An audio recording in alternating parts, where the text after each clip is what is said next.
السلام علیکم ورحمۃ اللہ وبرکاتہ۔ ڈیئر اسٹوڈنٹس، آج ہم پڑھیں گے 10th کلاس کی اسلامک لازمی کی سورہ ممتحنہ۔ اس کی آیت نمبر 1 سے 6 تک کا ہم ترجمہ پڑھیں گے اور ساتھ مختصر سی میں آپ کو تشریح بتاؤں گا میں۔ تو سورہ ممتحنہ الدرس السابع، سورہ ممتحنہ آیت نمبر 1 تا 6۔ بسم اللہ الرحمن الرحیم۔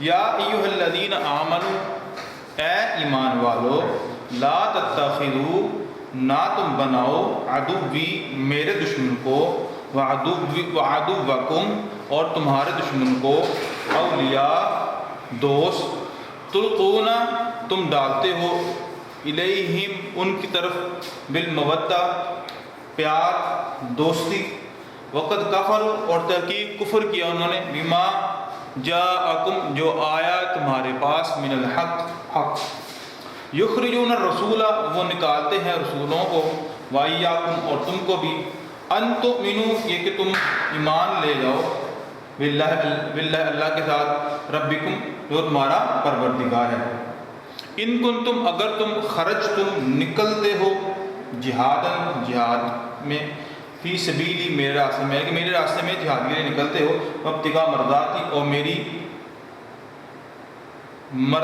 میری رضا کو تلاش کرنے کے لیے، تسرون الیہم بالمودہ تم چھپاتے ہو ان کی طرف محبت کو، یعنی کہ تم محبت جو ہے وہ ان کے اپنے دلوں کے اندر چھپاتے ہو، دوستی کے پیغامات کو چھپاتے ہو، وَأَنَا عَالَمُ اور میں زیادہ جانتا ہوں، بِمَا أَخْفَيْتُمْ جو تم چھپاتے ہو، وَمَا عَالَمْتُمْ اور جو تم اعلان کرتے ہو، وَمَن يَفْعَلْهُ مِنْكُمْ اور جو کرے گا تم میں سے اس طرح، فَقَدْ ضَلَّ سَوَاءَ السَّبِيلِ وہ تحقیق گمراہ ہو گیا سیدھے راستے سے، یعنی کہ سیدھے راستے سے وہ شخص گمراہ ہو گیا۔ یعنی ان اس آیت کے اندر، سورہ ممتحنہ کی اس آیت کے اندر اللہ تعالیٰ نے اہل ایمان کو مخاطب کرتے ہوئے یہ فرمایا ہے کہ اے ایمان والو، کافروں سے تم نے دلی دوستی نہیں کرنی ہے، ان کو اپنا رازدان نہیں بنانا ہے، تمہارا پیار تمہاری محبت صرف اور صرف مسلمانوں کے ساتھ ہونی چاہیے۔ ہاں ہمدردی خیر خواہی آپ کر سکتے ہیں، آپ غیروں سے کر سکتے ہیں، اس میں کوئی دو رائے نہیں ہے، لیکن جو رازدانی ہوتی ہے، جو دلی محبت ہوتی ہے اور دلی جو پیار ہوتا ہے، وہ تم صرف اور صرف کس کے ساتھ کرو گے؟ مسلمانوں کے ساتھ۔ ان کے ساتھ کیوں نہیں کرنا؟ اللہ تعالیٰ نے آگے وجہ بھی بتائی ہے، وَقَدْ كَفَرُوا کہ انہوں نے کفر کر دیا ہے، بِمَا جَاءَكُم مِّنَ الْحَقِّ جو آپ کے پاس حق آ گیا ہے، یعنی آپ کے حق کو انہوں نے جھٹلا دیا ہے، ان کا انکار کر دیا ہے۔ دوسرا کیا گناہ ہے ان کا؟ کہ وہ جلا وطن کرتے ہیں، یعنی نکالتے ہیں رسولوں کو بھی اور تم کو بھی، یعنی تمہارا جو ایمان لانا ہے اللہ کے اوپر اور اللہ کے رسول پر جو ایمان لانا ہے، وہ ان کو کبھی برداشت نہیں ہوتا ہے۔ وہ کیا کرتے ہیں؟ وہ یہ کرتے ہیں، تمہیں جلا وطن کرنے کی پلاننگ کرتے ہیں، اور جرم صرف یہی ہے، ان تؤمنوا باللہ ربکم کہ تمہارا اپنے رب پر، اپنے اللہ پر ایمان لانا ان کو قطعی برداشت نہیں ہے۔ اب فرمایا تمہارے دلوں کے اندر جو محبت پائی جاتی ہے ان کے متعلق، یہ کفار مکہ کے بارے میں بیان ہو رہا ہے، ٹھیک ہے، جو بت پرست تھے اور بتوں کی پوجا کرتے تھے، تو ان کے بارے میں اللہ تعالیٰ نے فرمایا ہے کہ تم ان سے دل ہی دل میں محبت کرتے ہو، تعلق بنانے کی کوشش کرتے ہو، رشتہ داریاں نبھانے کی کوشش کرتے ہو، اور حالانکہ معاملہ یہ ہے کہ انہوں نے شریعت مطہرہ کا، دین حق کا انکار کر دیا ہے۔ فرمایا اب تم نے کیا کرنا ہے، تمہاری دوستیاں، تمہاری ہمدردیاں جو ہے وہ ان کے ساتھ نہیں ہونی چاہیے، تمہاری جو ہمدردی اور محبت ہے صرف اور صرف مسلمانوں کے ساتھ۔ اور جو اس کے باوجود کہ ان تک اللہ کا پیغام آ گیا ہے وہ نہ مانے، تو فرمایا وہ شخص گمراہ ہو گیا۔ آگے ہے، اب ان کا رد عمل کیا ہے؟ تم تو ان کے ساتھ محبت کرتے ہو، لیکن ان کا تمہارے ساتھ جو رویہ ہے اور وہ تمہارے ساتھ کیا کریں گے؟ اِيَسْتَفُوكُمْ، اگر وہ تمہیں پالے، تم پر قدرت پالے، تم پر قابض ہو جائیں، یکون لکم اعدان، ہو جائیں گے تمہارے لیے دشمن، وہ ضروری ہو تمہارے دشمن ہی ہوں گے، وہ کبھی بھی تمہارے خیر خواہ نہیں ہوں گے۔ وَيَبْسُطُوا إِلَيْكُمْ، اور پھیلائیں گے تمہاری طرف، أَيْدِيَهُمْ، اپنے ہاتھوں کو، وَأَلْسِنَتَهُمْ، اور اپنی زبانوں کو، بِالسُّوءِ، برے طریقے سے، یعنی ہاتھ سے بھی تمہیں نقصان پہنچائیں گے اور زبان سے بھی تمہیں نقصان پہنچائیں گے، یعنی نقصان پہنچانے کا کوئی دقیقہ فروگزاشت نہیں کریں گے، کوئی کسر نہیں چھوڑیں گے، ہر طرح سے آپ کو نقصان پہنچانے کی کوشش میں لگے رہے۔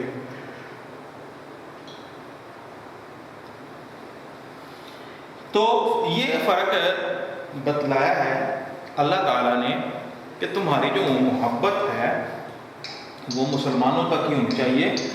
اب دیکھیں کچھ چیزیں ایسی ہوتی ہیں، بڑی کامن سی چیز ایسی کہ جس طرح ایک دلی جو محبت ہوتی ہے، دلی جو پیار ہوتا ہے، وہ ایک کے ساتھ ہی ہونا چاہیے، اور اگر ہم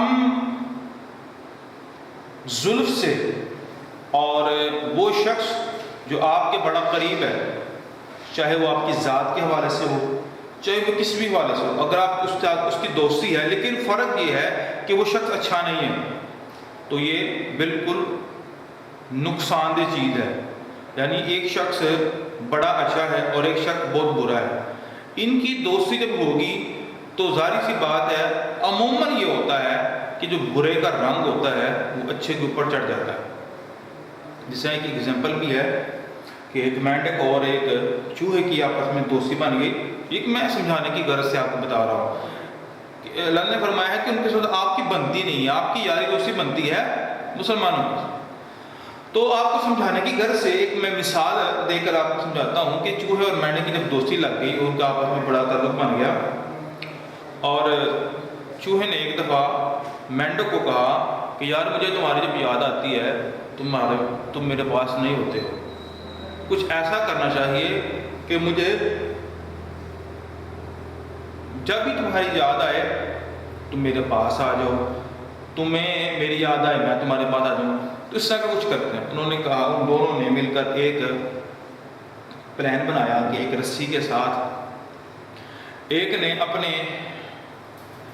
یعنی کہ چوہے نے اپنے ٹانگ کو باندھ دی رسی کے ساتھ، اور مینڈک نے بھی اسی رسی کو اپنی ٹانگ کے ساتھ باندھ دیا اس کے دوسرے کنارے کے ساتھ، اور رسی چونکہ لمبی تھی، اب مینڈک چونکہ ایک پانی کا جانور ہے، پانی کا، اور چوہا جو ہے وہ خشکی کا ہے، اپوزٹ چیز ہے۔ حالانکہ چوہے کی یاری چوہے کے ساتھ ہونی چاہیے تھی اور مینڈک کی یاری مینڈک کے ساتھ ہونی چاہیے تھی، لیکن ایسا نہ ہو۔ چنانچہ اب کتنی عمر ہے چوہے وغیرہ کی، ایک دن کیا ہوا، چیل آئی اوپر سے، کوئی بھی پرندہ آیا اور اس چوہے کو اٹھا کر لے گیا۔ جب اس نے اس چوہے کو پکڑا، اب میں آپ سے سوال کرتا ہوں، صرف اس نے پکڑا تو چوہے کو ہے، پکڑا تو چوہے کو ہے، لیکن اس کی اس گرفت کے اندر ساتھ مینڈک بھی آ گیا۔ اب مینڈک جو ہے وہ ساتھ لٹکا ہوا ہے، کیوں؟ کیونکہ اس نے اپنی جنس کے ساتھ یاری بنانی چاہیے تھی اس کو، اور اس نے نہیں بنائی، بلکہ اس نے مخالف جنس کی، یعنی کہ چوہے کے ساتھ یاری لگائی، اور ساتھ وہ خود بھی پھنس گیا۔ تو یہ نقصان ہوتا ہے۔ اللہ نے فرمایا اس لیے کہ تم تو محبت کرتے ہو ان کے ساتھ، لیکن وہ تمہارے ساتھ کبھی محبت نہیں کرتے ہیں۔ اگر ان کا بس چلے جب بھی تو وہ تمہیں حال سے بھی نقصان پہنچ جائے، زبان سے بھی نقصان پہنچ جائے۔ وَدُّوا لَوْ تَكْفُرُونَ، اور یہ چاہتے ہیں کہ تم کافر ہو جاؤ۔ لَن تَنفَعَكُمْ أَرْحَامُكُمْ، ہرگز نہیں فائدہ پہنچائے گا تمہیں ارحامکم، تمہارے رشتے ناطے، ولا اولادکم، اور نہ تمہاری اولاد، یوم القیامہ، قیامت کے دن، یعنی کہ قیامت کے روز تمہاری اولاد، تمہارے جو رحم والے ہیں یعنی کہ رشتہ دار جو ہیں وہ ہرگز فائدہ نہیں پہنچائیں گے یوم القیامتی، قیامت کے روز۔ یفصل بینکم، اس دن وہی فیصلہ کرے گا، یعنی کہ اللہ تعالیٰ کی ذات ہی فیصلہ کرے گی۔ واللہ بما تعملون بصیر، اللہ تعالیٰ جو تم کرتے ہو اس کو دیکھ رہا ہے۔ اللہ تعالیٰ کی نظر سے کوئی اوجل نہیں ہے۔ انہ لطیف خبیر، وہ تو بڑا باریک ہے، بین ہے، تو کوئی بھی اس کی نظر سے دور نہیں جا سکتا ہے۔ آگے ہے قد کانت لکم، تحقیق ہے تمہارے لیے، اسوۃ حسنہ، بہترین نمونہ، بہترین چال چلن، فی ابراہیم، ابراہیم علیہ السلام کے میں، والذین معہ، اور ان لوگوں میں جو ان کے ساتھ ہیں، یعنی کہ ابراہیم اور ان کے ساتھ جو لوگ ہیں وہ تمہارے لیے بہترین نمونہ ہے زندگی کیسے گزارنا۔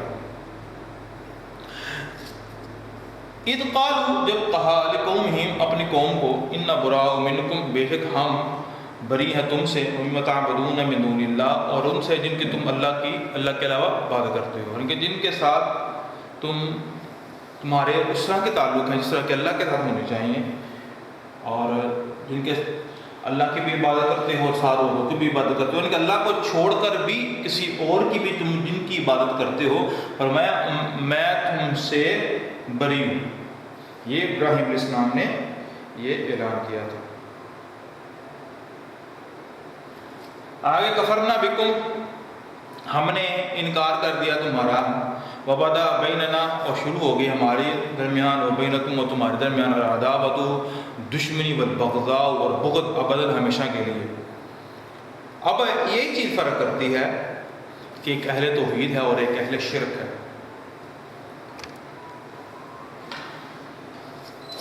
کہ کفرنا بکم بدا بیننا و بینکم العداوۃ والبغضاء ابدا، کہ اب ہمیشہ تمہارے اور ہمارے درمیان اب جدائی اور فرق آ چکا ہے،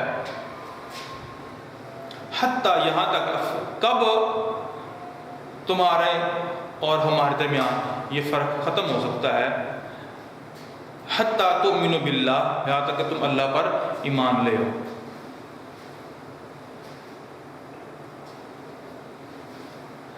اللہ قول ابراہیم، مگر وہ ابراہیم کا قول، لأبیہ، اپنے باپ کے لیے، لأستغفرن، البتہ ضرور میں استغفار کروں گا،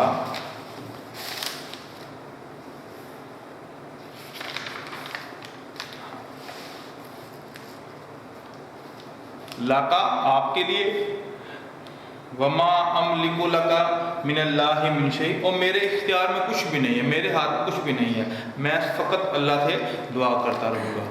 ربنا علیک توکلنا، اے ہمارے رب، ہمارا بھروسہ آپ پر ہے، وإلیک انبنا، اور ہماری امیدیں آپ کی طرف ہیں، وإلیہ المصیر، اور آپ کی طرف ہی لوٹ کے جانا ہے۔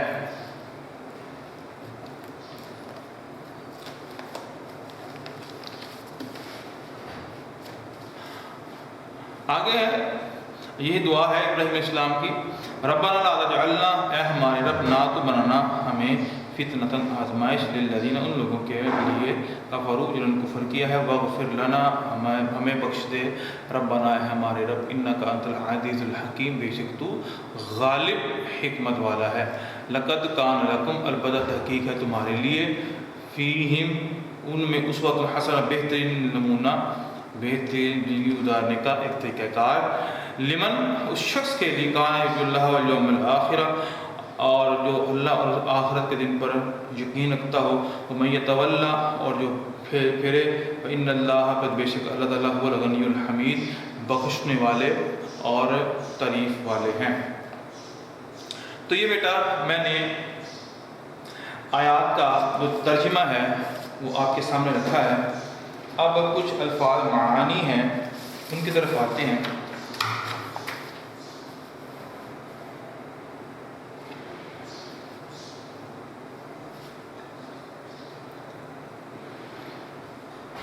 پہلا معنی ہے، پہلا لفظ تلقونا،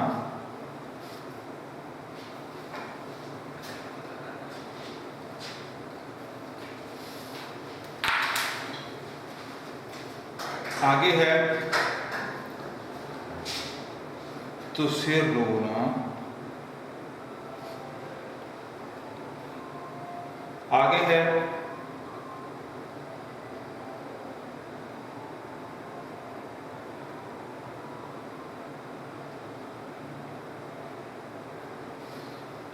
یثقفوکم،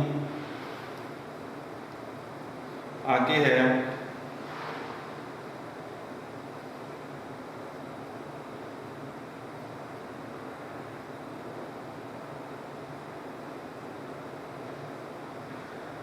براء،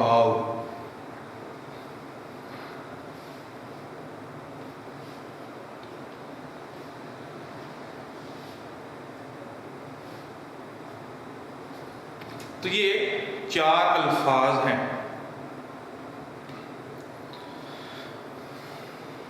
اب ہم ان کے معانی لکھتے ہیں۔ تلقونا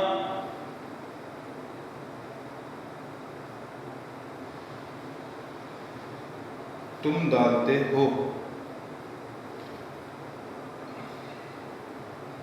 تسرونا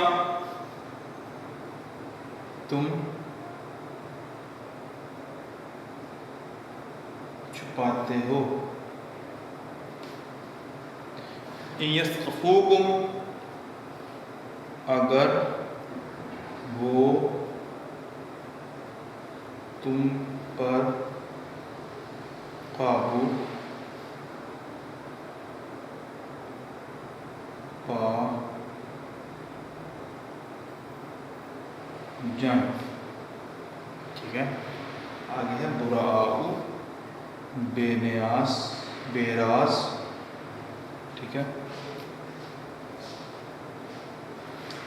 تو یہ ہے الفاظ کے معنی۔ آگے ہم کچھ کوشچن ہیں ان کو سالو کرتے ہیں۔ تو کوشچن نمبر 1 ہے ٹیکسٹ بک کا پیج نمبر 46 کے اوپر سورہ ممتحنہ کی جو ابتدائی آیات ہیں 6 تک، اس کے کچھ الفاظ معنی ہیں۔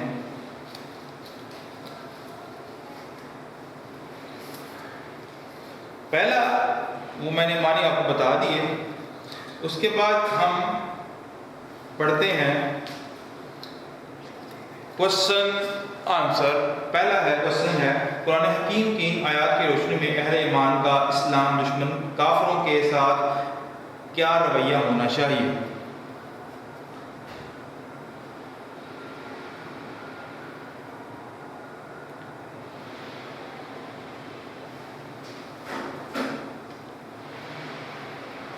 قرآن حکیم کی ان آیات کی روشنی میں اہل ایمان کا اسلام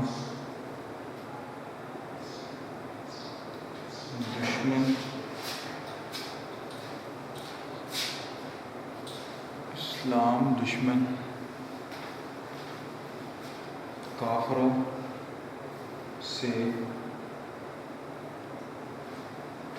کیا رویہ ہونا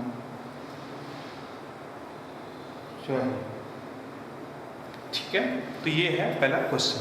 آگے اس کا آنسر پڑھتے ہیں.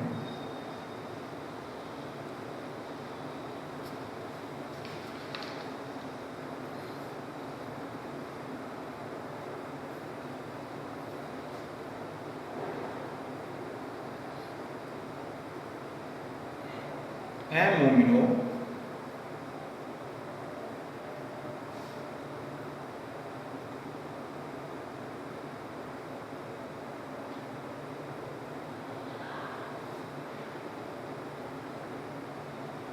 اگر تم میری راہ میں لڑنے اور میری خوشنودی طلب کرنے کے لیے نکلے ہو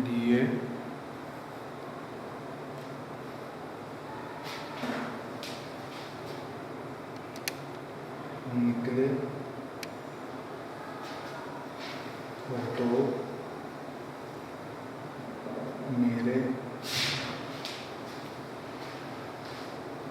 دشمنوں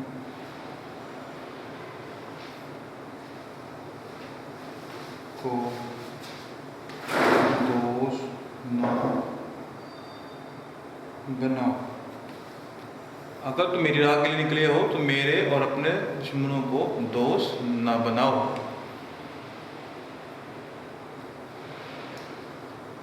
تو یہ ہے اہل ایمان کا اسلام دشمن کافروں کے ساتھ رویہ ہونا چاہیے. تم ان کو دوستی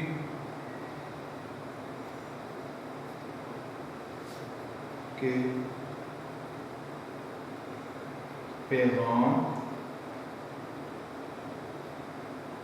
بیچتے ہو.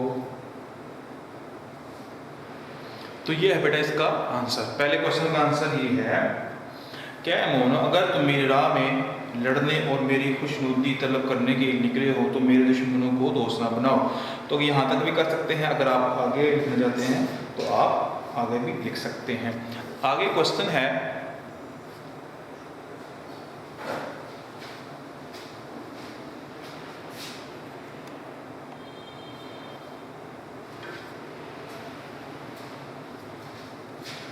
اگلا کوشچن ہے کوشچن نمبر 2 ہے. اس سبق میں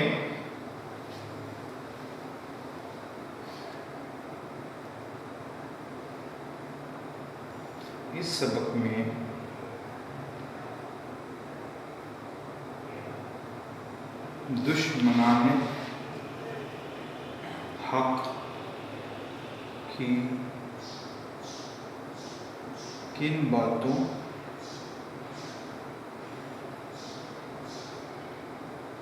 کے سبب انہیں دوست اور رازدان بنانے سے منع کیا گیا ہے. وہ آخر وہ کون سے سبب ہے؟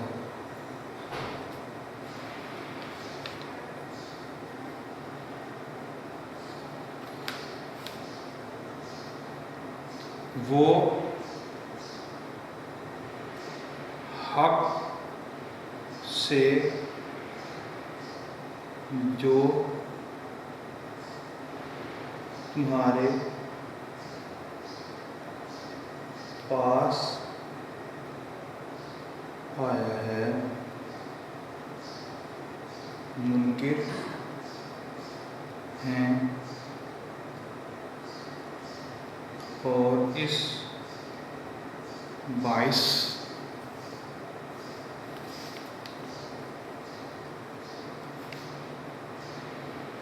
سے کہ تم اپنے پروردگار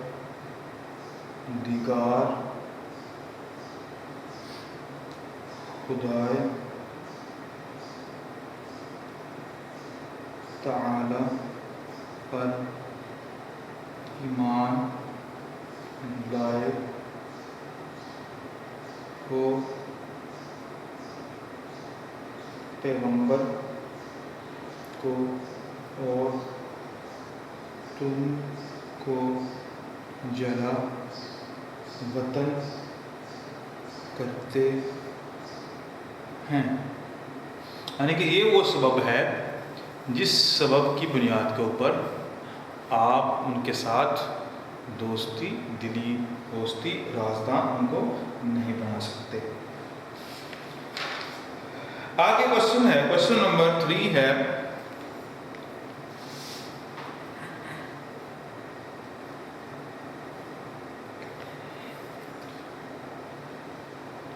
جب اہل کفر مسلمانوں پر غلبہ پا لیتے ہیں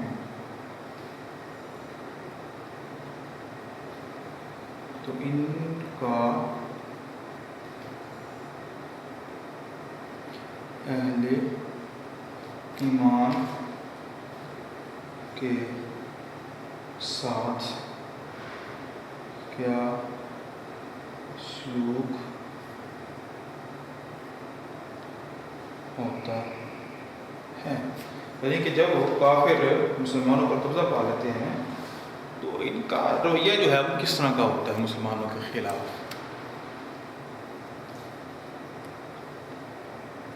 اس کا جواب یہ ہے، اگر یہ کافر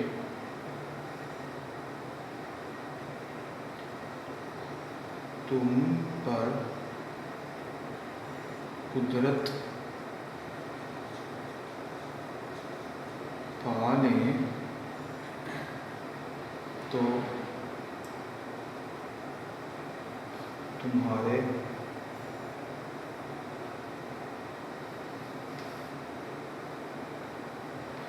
دشمن ہو جائیں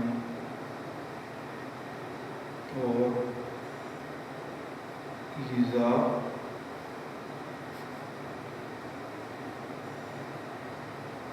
کے لیے تم پر ہاتھ بھی چلائیں گے، بھی چلائیں اور زبانیں بھی چلائیں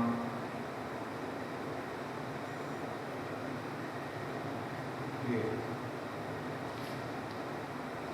اور وہ چاہتے ہیں کہ تم کافر ہو جاؤ۔ یعنی کہ یہ چاہتے ہیں کہ تم کافر ہو جاؤ، تو وہ یہ تب تک کبھی بھی آپ سے محبت نہیں کریں گے، آپ سے پیار نہیں کریں گے، تو لہذا آپ نے ان کو اپنا دشمن ہی سمجھنا ہے، ان کو کبھی رازدان نہیں بنانا ہے، دلی محبت ہی کرنی ہے۔ ویسے تو آپ ان کے ساتھ اچھے تعلقات رکھ سکتے ہیں، لیکن جو رازدان ہے، وہ دلی محبت ہوتی ہے، وہ آپ اہل ایمان سے ہی، مسلمان سے ہی رکھ سکتے ہیں۔ آخری کوشچن اس کا یہ ہے،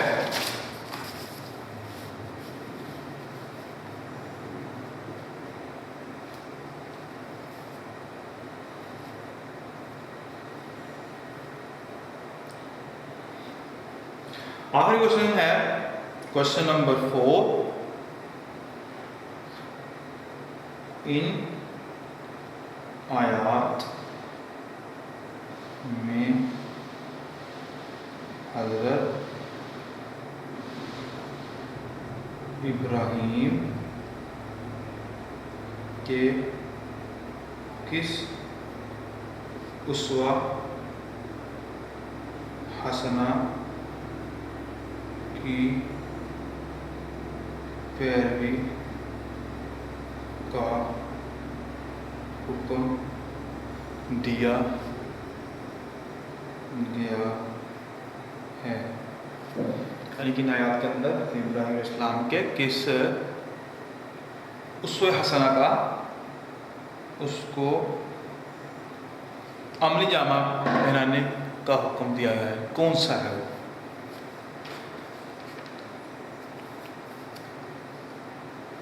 تو آیت نمبر 4 ہے، تمہیں ابراہیم اور ان کے رفقا کی نیک چال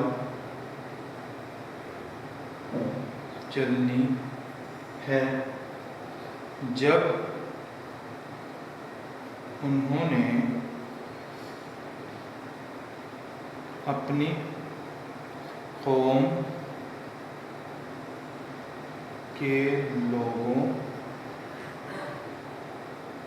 سے کہا کہ ہم تم سے اور ان سے جن کی تم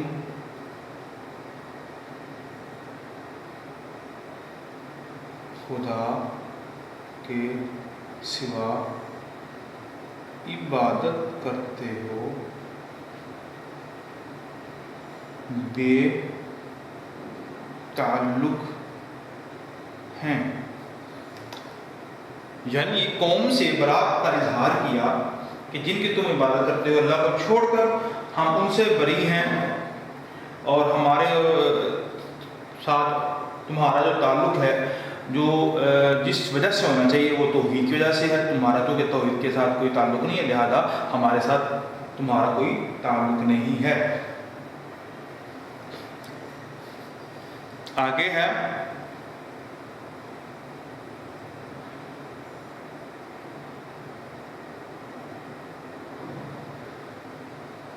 اور جب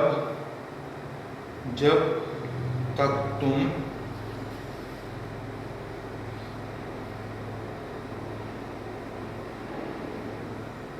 خدا واحد پر ایمان نہ لاؤ گے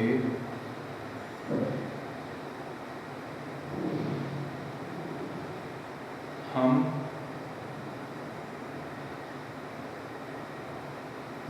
تم میں کھلی عداوت رہے گی۔ تو یہ ابراہیم علیہ السلام نے اپنی قوم سے کہا تھا، تو اس اسوے کی پیروی کا حکم دیا گیا ہے۔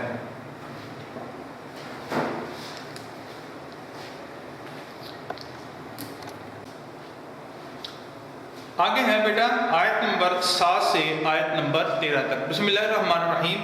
عسى اللہ، شاید اللہ تعالیٰ ان یجعل، یہ کہ بنا دے، بینکم تمہارے درمیان، و بین الذین اور ان لوگوں کے درمیان، عادیتم منہ جن کے ساتھ تمہاری دشمنی ہے، کیا بنا دے؟ مودتاً محبت، جن کے ساتھ تمہاری دشمنی ہے ہو سکتا ہے اللہ تعالیٰ ان کے ساتھ تمہاری محبت پیدا کر دے۔ واللہ قدیر، اللہ تعالیٰ قادر ہے۔ واللہ غفور الرحیم، اللہ تعالیٰ بخشنے والے اور رحم کرنے والے ہیں۔ یعنی اللہ تعالیٰ ہو سکتا ہے، اس میں کوئی بعید نہیں ہے، جن کے ساتھ تمہاری دشمنی ہے اور تعلق نہیں ہے، اللہ تعالیٰ تعلق پیدا کر سکتا ہے۔ لا ينهاكم الله عن الذين، نہیں منع کرتا اللہ تعالیٰ عن الذین ان لوگوں کے بارے میں لم یقاتلوکم جو نہیں جھگڑتے تمہارے ساتھ فی الدین دین کے معاملے میں ولم یخرجوکم من دیارکم اور نہ تمہیں تمہارے گھروں سے نکالتے ہیں ان تبرہم یہ کہ تم ان کے ساتھ نیکی کرو او تقسطوا الیہم یا ان کے ساتھ عدل انصاف کرو ان اللہ یحب المقسطین اللہ تعالیٰ انصاف کرنے والے کو پسند کرتا ہے۔ یعنی بتایا یہ گیا ہے کہ آپ کی جو دشمنی ہے ان کے ساتھ نہیں ہونی چاہیے، جو ہوں تو غیر مسلم لیکن آپ کے ساتھ وہ رہ رہے ہیں، آپ کے محلے میں، آپ کے علاقے میں یا آپ کے ارد گرد ہیں، آپ کو ان سے منع نہیں کیا گیا ہے کہ آپ ان کے ساتھ تعلق توڑیں، ان کے ساتھ ناطہ ختم کریں، ٹھیک ہے۔ آپ کو ان لوگوں کے بارے میں کہا گیا ہے جو آپ کو ستاتے ہیں، آپ پر ظلم کرتے ہیں، زیادتی کرتے ہیں، تو ان لوگوں پر سختی کرنے کا حکم دیا گیا ہے کہ ان کے ساتھ جو تعلق داری ہے اور محبت کے جو پیغامات ہیں ان تک نہ بھیجو، اور ویسے آپ کی جو یاری دوستی اور بحیثیت انسان ہونے کے آپ کسی کے ساتھ بھی حسن سلوک سے پیش آتے ہیں، اور نبی صلی اللہ علیہ وسلم کی زندگی کے اندر بے شمار مثالیں ایسے موجود ہیں کہ آپ نے اپنے اوپر ایمان نہ لانے والوں کو بھی ان کے ساتھ بھی اچھا سلوک کیا ہے، ٹھیک ہے۔ جس طرح ایک بوڑھی عورت کے بارے میں آتا تھا جو نبی پاک صلی اللہ علیہ وسلم پر بڑا پھینکتی تھی، اور یہ پتہ بھی تھا کہ یہ آپ کی نافرمان، لیکن اس کے باوجود بھی آپ نے جب وہ بیمار ہوئی اس کی تیمارداری بھی کی۔ تو اس طرح کے بے شمار واقعات ملتے ہیں کہ غیر مسلموں کے ساتھ آپ اچھا رویہ رکھو، آپ ان کے ساتھ معاشی حوالے سے آپ تعاون کر سکتے ہو، اس میں کوئی مذائقہ نہیں ہے۔ مسئلہ ان لوگوں کے ساتھ ہے جو آپ کو تنگ کرتے ہیں، آپ پر ظلم کرتے ہیں، آپ پر زیادتیاں کرتے ہیں، تو تم ان کے ساتھ اب کسی بھی طریقے سے اچھے تعلق استوار نہ کرو۔ آگے اللہ نے وضاحت کر دی ہے انما ینہاکم اللہ جن سے منع کرتا ہے وہ کون ہے؟ عن الذین ان لوگوں کے بارے میں قاتلوکم فی الدین جو دین کے معاملے میں تم سے جھگڑتے ہیں، یعنی کہ دینی مسائل پر اور دین کے حوالے سے تمہارے معاملے میں وہ جھگڑتے ہیں اور ایسی سی باتیں کرتے ہیں، دین کے خلاف باتیں کرتے ہیں، تو فرمایا ان سے لڑائی کرنی ہے، ان سے جہاد کرنا ہے، ان سے تعلق توڑنا ہے، ان سے دشمنی رکھنی ہے، ان سے بغض رکھنا ہے، ان کے خلاف ہونا ہے، ان کے لیے اپنے دل میں کوئی نرمی نہیں رکھنی ہے۔ وَأَخْرَجُوكُمْ اور نکالتے ہیں تم کو من دیارکم تمہارے گھروں سے، وَظَاهَرُوا عَلَىٰ إِخْرَاجِهِمْ اور نکلنے پر مدد بھی کرتے ہیں، انتوتوئی کہ تم پھر جاؤ، یعنی جنہوں نے تم سے دین کے بارے میں لڑائی کی اور تم کو تمہارے گھروں سے نکالا، تمہارے نکالنے میں اوروں کی مدد کی، فرمایا ایسے لوگوں کے خلاف آپ نے لڑنا ہے۔ آگے نے فرمایا کہ وَمَن يَتَوَلَّهُمْ اور جو پھرے گا اولئک هم الظالمون بس ایسے لوگ ہی ظالم ہیں، یعنی ان لوگوں کے بارے میں بتلایا گیا ہے کہ آپ نے ان کے ساتھ دشمنی رکھنی ہے جو آپ کے ساتھ دشمنی کرتے ہیں، دینی معاملے میں دشمنی کرتے ہیں، آپ پر ظلم کرتے ہیں۔ آگے ہے یا ایھا الذین آمنو اے ایمان والو اذا جاءکم المؤمنات جب آتی ہیں تمہارے پاس مومنہ عورتیں مہاجرات ہجرت کرنے والی تو فامتحنوہن تو ان کی آزمائش کرو، ان کو چیک کرو۔ اللہ اعلم بایمانہن اللہ تعالیٰ تو جانتے ہیں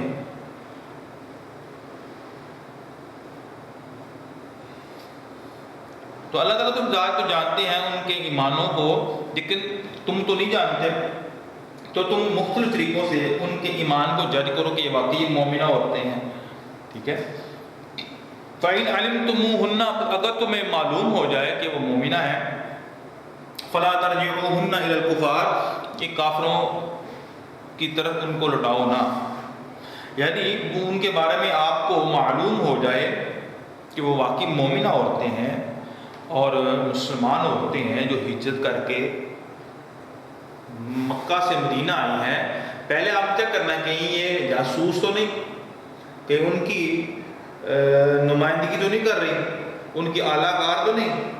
اگر آپ کو یہ باور ہو جائے کہ یہ ایسا کوئی معاملہ نہیں ہے تو آپ نے کیا کرنا ہے، آپ نے کرنا یہ ہے کہ ان کو کافروں کی طرف واپس نہیں لوٹانا ہے، اپنے پاس رکھنا ہے۔ وَآتُوهُمْ مَا أَنفَقُوا، اور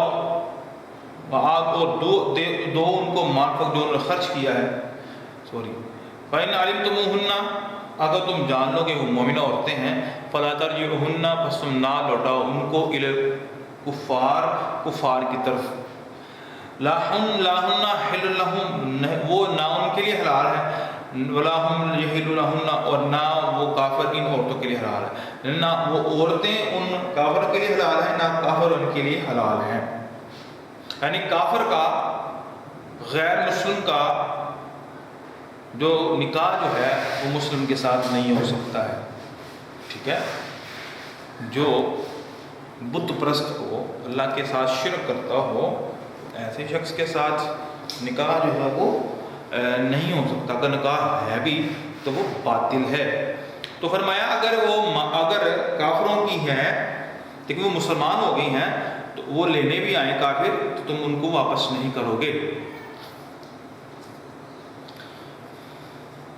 وَآتُوهُمْ مَا أَنفَقُوا، اور دو ان کو جو انہوں نے خرچ کر دیا ہے، یعنی وہ جو شخص جو لینے آئے تو آپ جو جتنے بھی پیسے لگے ہیں تو آپ ان کو ان کے پیسے ادا کر دو۔ وَلَا جُنَاحَ عَلَيْكُمْ، اور تم پر کوئی گناہ نہیں اس بات پر، أَن تَنكِحُوهُنَّ، کہ تم ان کے ساتھ نکاح کر دو، یعنی کہ وہ جو عورتیں ہجرت کر کے آتی ہیں، وہ کافروں سے بھاگ کے آتی ہیں، مسلمان خواتین ہیں، تو آپ ان سے ان کا کھاتا کلیئر کر دو، ان کو پیسے دے کر رہا کر دو، اور ان عورتوں سے تمہارا نکاح ہو سکتا ہے۔ اذا آتیتموہن اجورہن، جب تم ان کو حق مہر دو، ولا تمسکوا، اور نہ تم روکو، بِإِثْمِ الْكَوَافِرِ، کافروں کی عزتوں کو تم نہ روکو، وَاسْأَلُوا مَا أَنفَقْتُمْ، اور طلب کرو جو تم نے ان پر خرچ کر دیا، یعنی وہ عورتیں جو تمہارے پاس آئی ہیں، آپ نے ان کی جتنی بھی خدمت کی ہے تو جو لینے آئے ہیں آپ ان سے پیسے وصول کر سکتے ہو، بھئی میں نے اتنی دیر میرے پاس نہیں، اتنا خرچہ ہوا ہے تو لہذا آپ پیسے واپس کریں۔ وَلِسَلُوا، تاکہ سوال کریں، مانفق جو اس نے خرچ کیا ہے، ذَلِکُمْ حُکْمُ اللَّهِ، اللہ کا حکم، یحکم بینکم، وہ تمہارے درمیان فیصلہ کرتا ہے، حکم کرتا ہے، واللہ علیم حکیم، اللہ تعالیٰ جانے والے حکمت والے ہیں۔ وَإِنْ فَاتَکُمْ شَیْءٌ مِنْ أَزْوَاجِکُمْ، اگر فوت ہو جائیں کوئی بھی تمہاری بیویوں میں سے اگر تمہاری عورتیں چلی جائیں کفار کی طرف، اگر جو مسلمانوں کی جو عورتیں ہیں وہ کافروں کی طرف چلے جائیں، فَعَاقَبْتُمْ، بس تم تعقب کرو، فَآتُوا الَّذِينَ، بس تم دو، الَّذِينَ، ان لوگوں کو، ذَهَبَتْ أَزْوَاجُهُمْ، جن کی بیوی جو ہے وہ چلی گئی ہیں، مِثْلَ مَا أَنفَقُوا، جتنا انہوں نے خرچ کیا ہے، وَاتَّقُوا اللَّهَ الَّذِي، اور ڈرو اس ذات سے جس انتم بھی مومنون، جس پر تم ایمان لائے ہو۔ یا ایھا النبی، اے نبی صلی اللہ علیہ وسلم، اذا جاءک المؤمنات، جب آئے تمہارے پاس مومنہ عورتیں، یبایعنک، وہ آپ کے ساتھ بیعت کرنے کو آئیں، علی ان یشرکن باللہ شیئا، کہ وہ اللہ کے ساتھ شریک نہیں کریں گی۔ اگر یہ آئیں، جب یہ عورتیں آتی ہیں، ولا، اور یہ کس معاملے میں بیعت کرنے کے لیے آتی ہیں، ولا یشرکن، وہ چوری نہیں کریں گی، ولا یزنین، اور زنا نہیں کریں گی، ولا یقتلن اولادہن، اور نہ اپنی اولاد کو قتل کریں گی، ولا یأتین ببہتان، اور نہ بہتان لگائیں گی، یفترینہ بین ایدیہن، جن کو اپنے ہاتھوں سے بنایا ہے، وارجلہن، اور اپنے ٹانگوں سے بنایا ہے، ولا یعصینک فی معروف، اور نہ نافرمانی کرے معروف کام میں، بایعہن، پس ان کے ساتھ آپ بیعت کریں، واستغفر لہن، ان کے لیے بخشش طلب کریے، فإن اللہ غفور رحیم، بے شک اللہ تعالیٰ بخشنے والے اور رحم کرنے والے، یعنی کہ جو عورتیں آپ سے بیعت کرنے کے لیے آئیں اس معاملے کے اندر تو آپ ان کے ساتھ بیعت کریں اور ان کے لیے توبہ استغفار کریں۔ یا ایھا الذین آمنوا، اے ایمان والو، لا تتولوا، نہ تم پھرو، قومن لا یا ایھا الذین آمنوا، اے ایمان والو، لا تتولوا قوما غضب اللہ علیہم، نہ ان کے ساتھ تم ملو جن پر اللہ کا غضب ہوا ہے، یعنی کہ تم پھر کر ان لوگوں کی طرف نہ چلے جاؤ جن پر اللہ کا غضب ہوا ہے، قد یئسوا من الآخرہ، تحقیق وہ مایوس ہو گئے آخرت سے، کما یئس الکفار، جس طرح مایوس ہے کافر من اصحاب القبور، قبر والوں سے، یعنی کہ جو قبر والے ہیں، جو قبروں کے اندر ہیں، وہ مایوس ہو چکے ہیں۔ آپ کفار سے دشمنی رکھو گے، ان کے ساتھ دوستیاں نہیں کرو گے، ان کے ساتھ تعلق جو ہے وہ استوار نہیں کرو گے۔ تو یہ اسلام نے، یہ اللہ کے رسول صلی اللہ علیہ وسلم پر نازل ہونے والے قرآن مجید نے یہ چند احکامات بتلائے ہیں کہ غیر مسلموں کے ساتھ آپ کے تعلقات کس طرح کے ہونے چاہیے۔ آگے ہم پڑھتے ہیں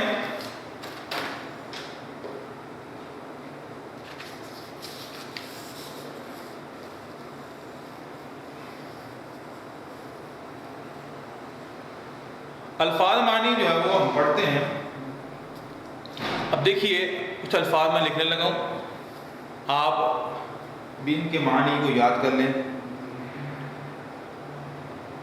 عادیتم،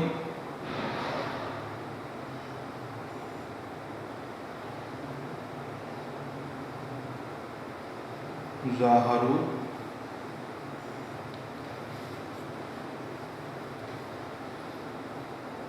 حل،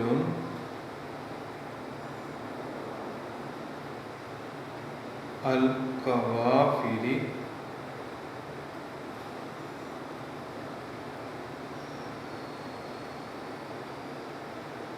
یبایعنا،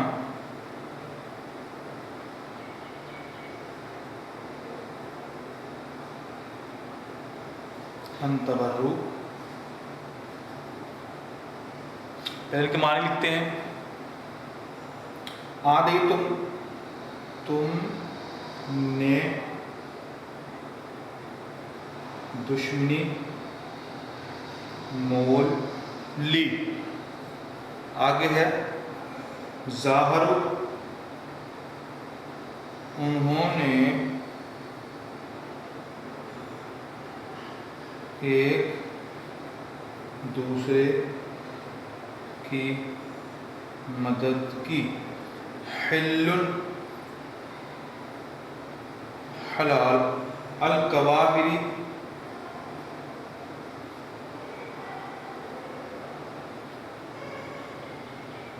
کافر عورتیں، ٹھیک ہے، عصم الکوافر، کافروں کی جو کافرہ عورتیں ہیں وہ۔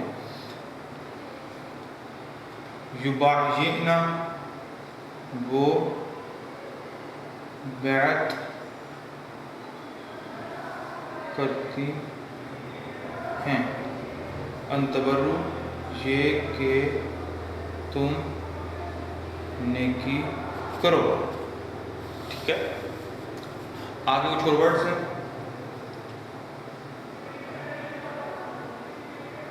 تمتحی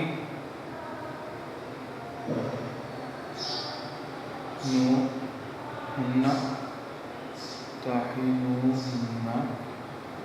آگے ہے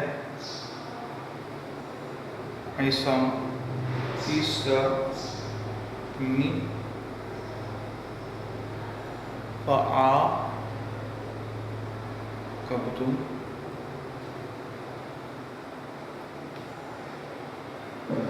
قد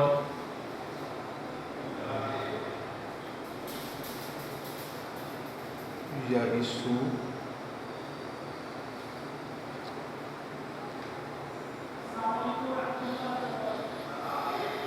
فامتحنوہن، تم ان کی آزمائش کرو۔ عصم، عزت اور ناموس۔ فعاقبتم،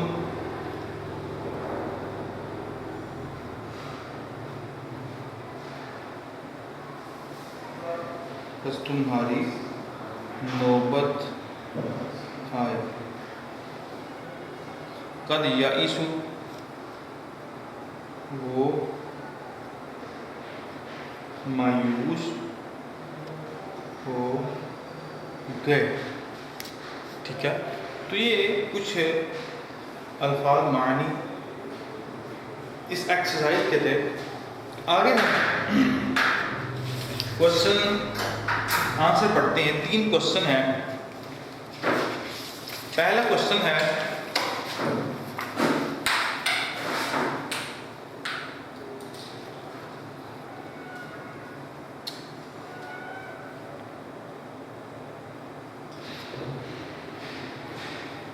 ان آیات کی روشنی میں بتائیے اللہ تعالی نے کس طرح کے کفار کے ساتھ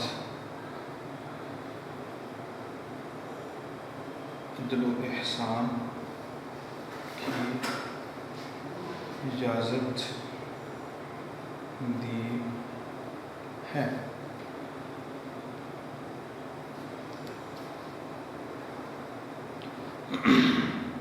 اللہ تعالیٰ نے کس طرح کے کافروں کے ساتھ عدل انصاف کا حکم دیا ہے.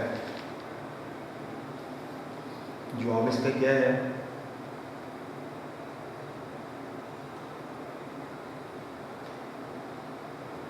جن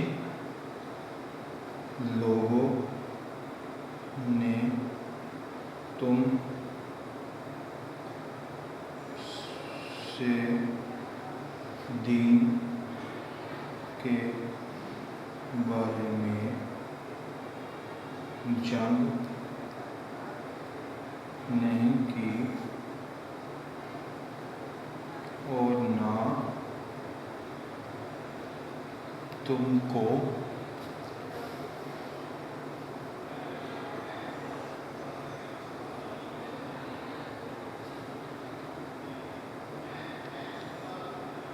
گھروں سے نکالا،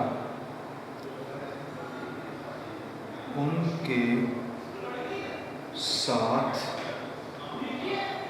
بھلائی اور انصاف کا سلوک کرنے سے خدا تم کو منع نہیں کرتا. یعنی کہ جو آپ کے ساتھ اچھے ہیں، جو آپ کے دین کا مذاق اور تمسخر نہیں اڑاتے، آپ کے ساتھ لڑتے نہیں ہیں، آپ کے ساتھ غلط معاملات نہیں کرتے ہیں، تو آپ کبھی بھی ان کے خلاف نہیں ہوں گے.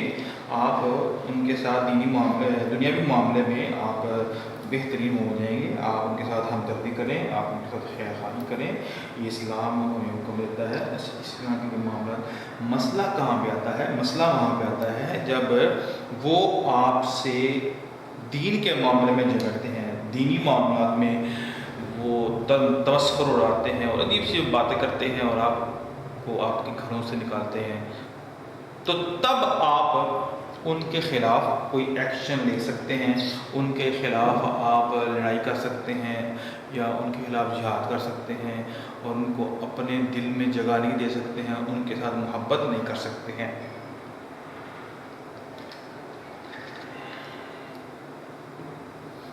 آگے کوشچن ہے، کوشچن نمبر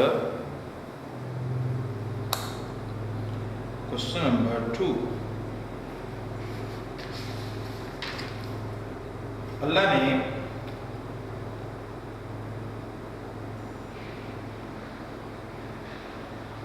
ہجرت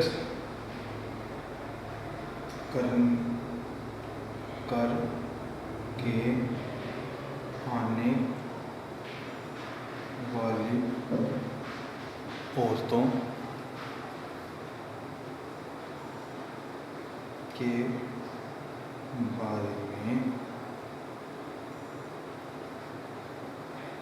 اہل ایمان کو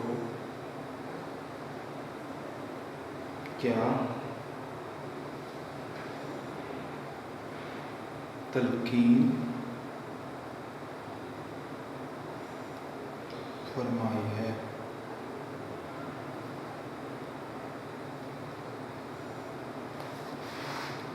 جو عورتیں ہجرت کر کے آئی ہیں ان کے بارے میں اللہ تعالیٰ نے کیا فرمایا ہے؟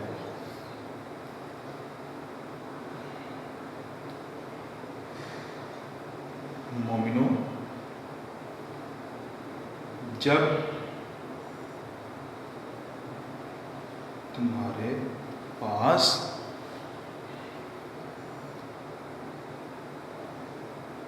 مومن عورتیں وطن چھوڑ کر آئیں تو ان کی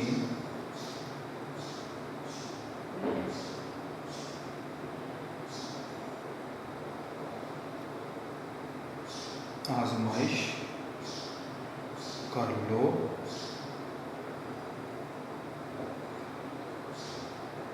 اور اگر تم کو معلوم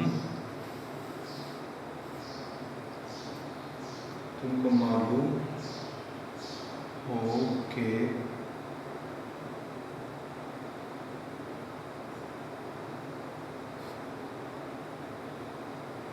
مومن ہیں تو ان کو کافروں کے پاس نہ بھیجو کہ نہ یہ ان کے لیے حلال ہے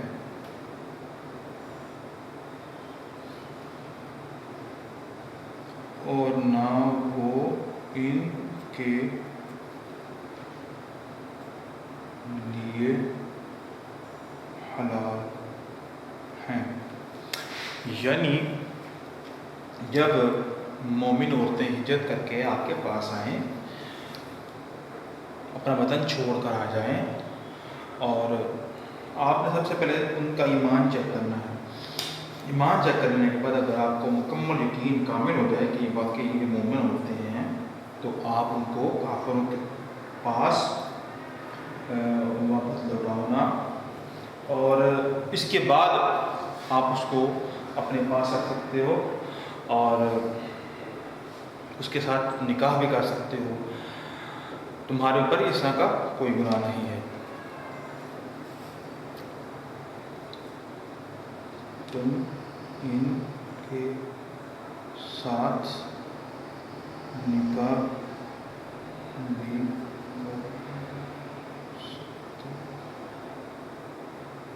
ہو، یعنی کہ نکاح بھی کر سکتے ہو ان کے ساتھ۔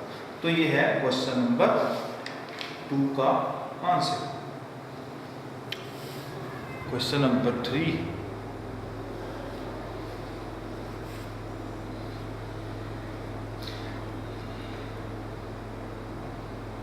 نبی اکرم صلی اللہ علیہ وسلم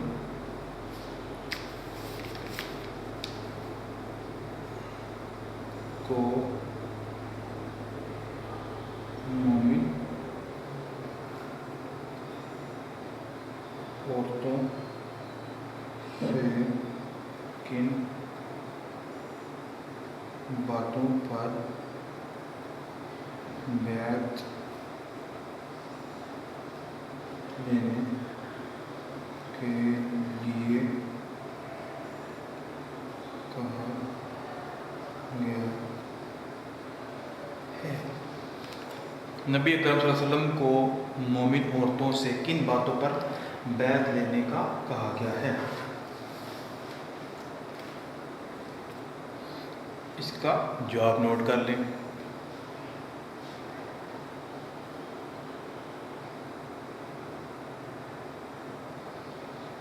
کہ وہ خدا کے ساتھ شرک نہ کرے،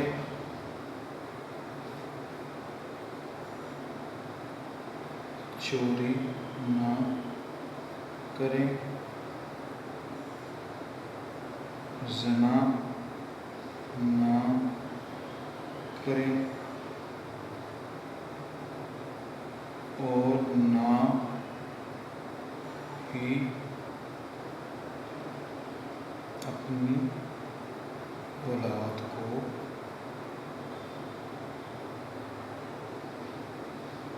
قتل کریں،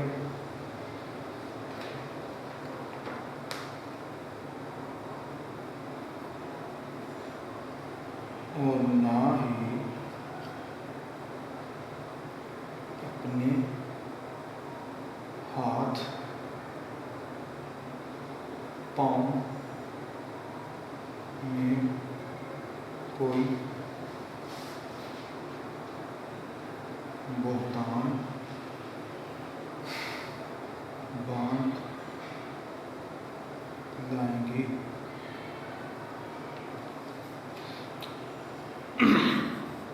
تو یہ کچھ چیزیں تھیں جو عورتوں سے کو منع کیا گیا تھا، جو بیعت لینی تھی، کہ وہ شرک نہیں کریں گی، وہ چوری نہیں کریں گی، وہ زنا نہیں کریں گی، اور اپنی اولادوں کو قتل نہیں کریں گی، اور کسی قسم کا بہتان اپنے اوپر باندھ کر نہیں لائیں گی۔ اور آگے ہے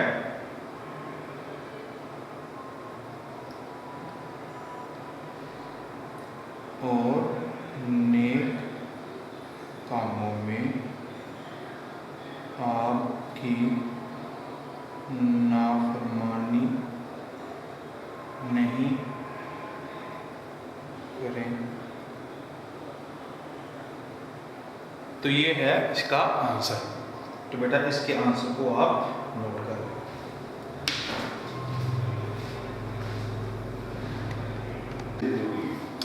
آگے ہم بیٹا پڑھیں گے،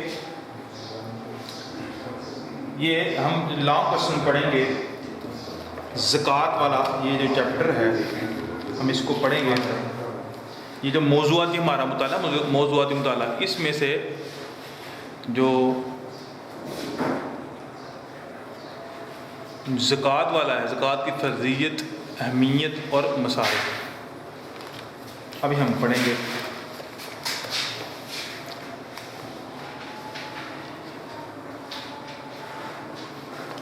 پہلے ہم پڑھیں گے زکوٰۃ کی فرضیت۔ یہاں پر اس کے کچھ کوشچن بنے ہوئے ہیں۔ زکوٰۃ کا مفہوم اور فرضیت بیان کریں، زکوٰۃ کی اہمیت پر ایک نوٹ لکھیں، قرآنی تعلیمات کی روشنی میں زکوٰۃ کے مصارف بیان کریں، زکوٰۃ ادا نہ کرنے والوں کو قرآن نے کیا وعید سنائی ہے۔ تو یہ ہے اس کے کوشچن۔ پہلا کوشچن مفہوم اور اس کی فرضیت۔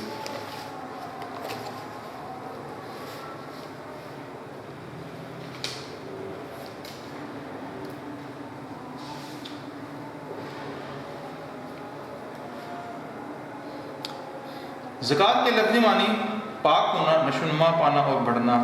یہ مالی عبادت ہے۔ دین اسلام کا یہ ایک رکن ہے جو ایک صاحب انسان مسلمان پر اپنے مال میں سے ایک خاص شرح کے مطابق فرض ہے۔ زکوٰۃ ادا کرنے سے مال میں برکت پیدا ہوتی ہے اور آخرت میں اجر و ثواب ملتا ہے۔ زکوٰۃ ادا نہ کرنا بہت بڑا گناہ ہے، یعنی کبیرہ گناہوں کے اندر۔ اور قرآن کریم میں اکثر مقامات پر نماز اور زکوٰۃ کی فرضیت کا ذکر ایک ساتھ کیا گیا ہے۔ چنانچہ قرآن کریم میں اقیموا الصلاۃ وآتوا الزکاۃ، نماز قائم کرو اور زکوٰۃ دیتے رہو کا حکم بار بار دہرایا گیا ہے۔ تو جب بھی نماز کا حکم دیا گیا ہے تو نماز کے حکم کے متصل بعد زکوٰۃ کا حکم دیا گیا ہے۔ تو یہ ہے اس کی زکوٰۃ کی فرضیت۔ اب اس کی ہم اہمیت پڑھتے ہیں۔ زکوٰۃ کی اہمیت اس واقعے سے بھی ظاہر ہے کہ جب ایک مرتبہ ایک گروہ نے بارگاہ نبوت میں حاضر ہو کر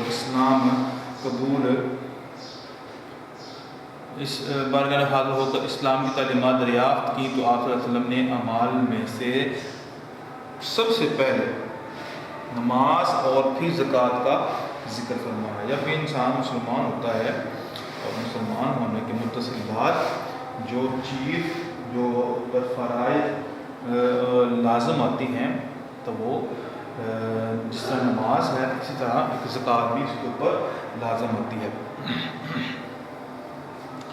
رسول اللہ صلی اللہ علیہ وسلم کی رحلت کے بعد جب بعض لوگوں نے زکوٰۃ ادا کرنے سے انکار کیا تو حضرت ابوبکر صدیق رضی اللہ تعالیٰ عنہ نے ان کے خلاف جہاد کیا۔ زکوٰۃ ادا نہ کرنے والوں کے خلاف قرآن نے سخت وعید سنائی ہے، جس کا اندازہ قرآن کی ان آیات سے لگایا جا سکتا ہے۔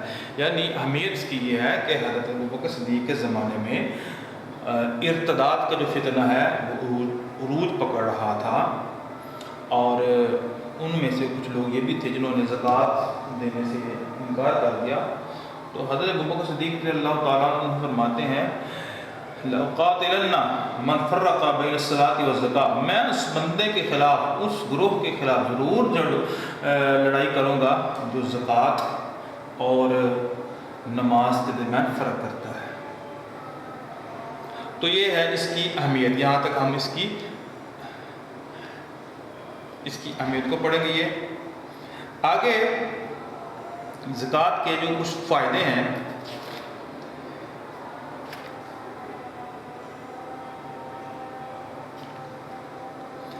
آگے یہ ہم نیکسٹ کوشچن کے اندر پڑھتے ہیں۔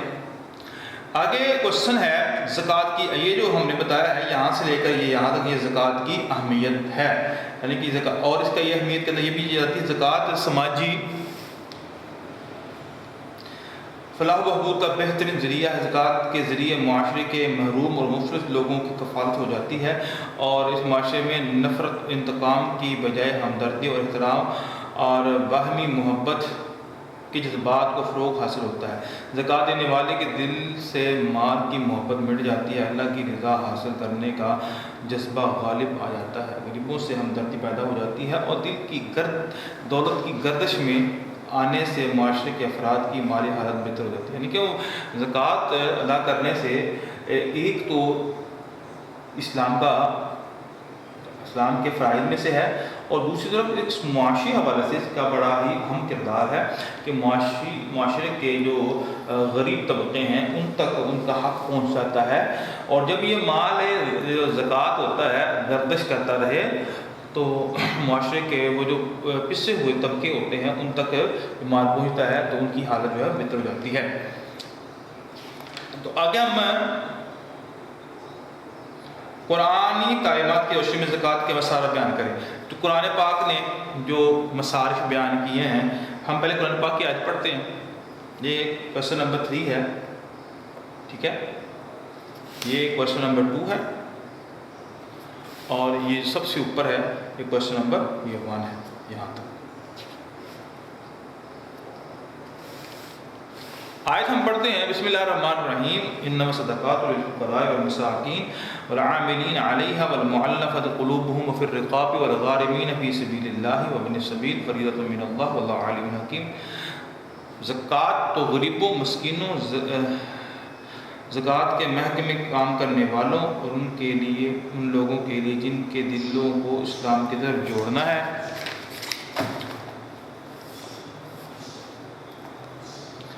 اور گردن چھڑانے میں غلاموں کو آزاد کرنا کرانا جو تاوان بھرے قرضدار اللہ تعالیٰ کی راہ میں مسافروں کے سلسلے میں، یہ اللہ کی طرف سے ٹھہرایا ہوا ہے، اللہ تعالیٰ جاننے والا حکمت والا ہے۔ تو ان آیات کی روشنی میں ہم اس کو علیحدہ کر کے پڑھتے ہیں کہ کون کون سے مصارف ہیں۔ نمبر 1 فقراء جو غریب طبقہ ہوتا ہے، عاملین زکوٰۃ اکٹھا کرنے والا، رقاب جو غلام آزاد کرتا ہے، فی سبیل اللہ جو اللہ کی راہ میں ہوتا ہے، مساکین جو مسکین ہوتے ہیں، اور تعریف قلب کسی کا دل مول لینے کے لیے اور کافروں کو اسلام کے قریب کرنے کے لیے، اور غارمین جن کے اوپر قرض ہوتا ہے، اور ابن سبیل اور مسافر، یعنی کہ ان لوگوں کو زکوٰۃ دی جا سکتی ہے۔ یہ ہیں مصارف، یہ ہیں وہ لوگ جن کو ہم زکوٰۃ دے سکتے ہیں۔ آخری کوشچن ہے، زکوٰۃ ادا نہ کرنے والوں کو قرآن نے کیا وعید سنائی ہے؟ تو یہ کوشچن نمبر 4 ہے، اس کو نوٹ کر لیں۔ جو لوگ سونا چاندی سینت کر جمع کر کے خزانہ بنا کر رکھتے ہیں اور اسے اللہ کی راہ میں خرچ نہیں کرتے ہیں، انہیں دردناک عذاب کی خبر سنا دیجیے۔ اس وقت قیامت کے دن اس سونا چاندی کو جہنم کی آگ میں تپایا جائے گا، پھر اس کے ساتھ ان کے چہرے، ان کے پہلو، ان کی پشتیں داغی جائیں گی، اور کہا جائے گا یہ وہ خزانہ ہے جو تم اپنے لیے جمع کر کے لائے ہو، اب اس کا مزہ چکھو جو تم جمع کر رہے تھے۔ سورۃ توبہ کے آیت کے اندر اللہ نے ان لوگوں کے متعلق بیان فرمایا ہے جو لوگ زکوٰۃ ادا نہیں کرتے، مال کو جمع کرتے ہیں اور گنتے رہتے ہیں، اللہ جمع مال و عددا، تو اللہ تعالیٰ نے اس کے بارے میں جو ہے وہ بڑی سخت وعید فرمائی ہے کہ قیامت کے روز وہ مال جو سونا چاندی کی شکل میں ہوگا وہ جہنم کی آگ میں گرم کر کے ان کے پہلوؤں پر لگایا جائے گا اور کہا جائے گا کہ یہ تمہارا مال ہے۔ تو یہ بیٹا آپ لوگوں نے یاد کرنا ہے۔ ویڈیو پسند آئی تو لائک کریں، اپنی رائے کمنٹ کریں، ایسے ہی مزید ویڈیوز کے لیے ہمارا چینل سبسکرائب کریں اور بیل کا آئیکن دبائیں تاکہ آپ کو ہر ویڈیو کا نوٹیفیکیشن ملتا رہے۔